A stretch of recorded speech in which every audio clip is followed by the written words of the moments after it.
Hello everybody, welcome to another review. This time we are reviewing Universal Soldier, released in 1992. Viewed this movie once, gave it a rating of 2. Let's take a look at the poster to the right. Universal Soldier. We got two soldier-like men standing there with little red thingies glowing in their guns, featuring Jean-Claude Van Damme, and Dolph Lundgren. Hopefully I pronounced those semi-correctly. Okay, let me go ahead and tell you about how I felt about this film. If only Dolph's performance could be expanded into a 90-minute solo, we would have had a winner in Universal Stupid.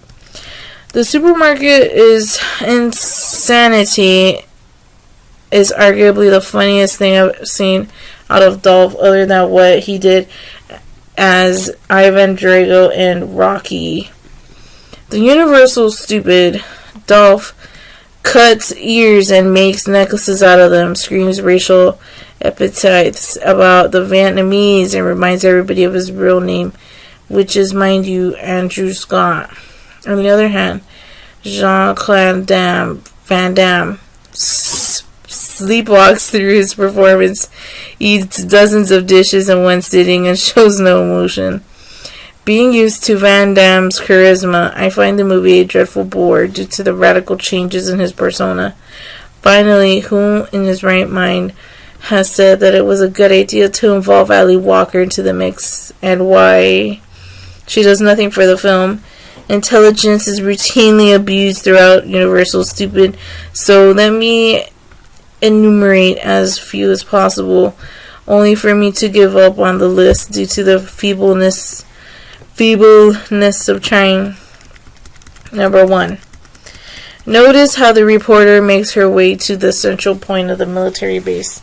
That will never happen because any military base is the most heavily guarded location there is. Number 2, the soldiers need to be cooled down or else they will go bust. I just wonder what the duration is between the cooldowns, because these two principal characters have gone too far along while being engaged in heavy duty work. Number 3, notice that the inside of the trunk of each of the three cars at a desolated gas station is packed with bags of ice. I understand 1, but 2 and 3, why? Also notice that Van Damme's character has ordered the handcuffed woman to jump off the bus. The moving bus. Yeah, the bus is probably moving at 60 to 70 miles per hour. And her jump and her body at the moment of the jump will be going the same speed as soon as she jumps off the bus. Afterwards, there is not a single scratch on her, let alone a multitude of broken bones. Number 5. Luke is reunited with his parents in Louisiana, yet they hardly show any feelings for him. I guess that human emotions are overrated in movies. Number 6. The two soldiers are a part of the United States Special Forces, but one is Swedish and the other one is Belgian. Number 7. When Dolph is throwing grenades into the bus, it doesn't explode for another 30 seconds until it's thrown out of the bus. Then when Dolph throws them side by side, they naturally explode. Number 8. It's ironical to see Dolph and Van Damme to fight for the last steroid injection shot. Now, it would have been priceless to see Arnold and Sylvester doing the same thing. I could go on and on, but what's the point?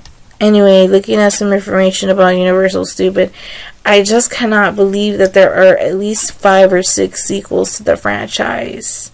Is it really that popular? All in all, Universal Stupid is simply beneath Jean-Claude Van Damme and Dolph Lundgren, and they can do a lot better than this unredeemable trash.